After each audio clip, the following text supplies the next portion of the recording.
Guys, another time, another video. Thank you so much for clicking to watch today's video.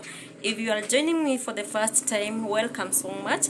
And so in today's video, I'm going to show you how to prepare smokies in three steps, sorry. And so stay tuned. If you've not subscribed to this channel, please subscribe, share, comment, and also don't forget to like. And so let's get started.